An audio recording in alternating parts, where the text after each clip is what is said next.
昨日公表されました2016年6月7日分の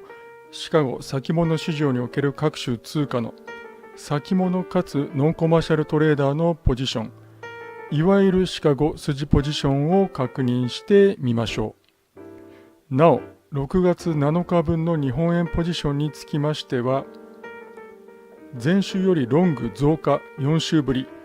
コントラクト数は再び5万を超えて68,237となりました。ショート減少2週連続、ネットは23週連続のロングかつ7週ぶりで前週差プラスとなりました。それではチャートをご覧ください。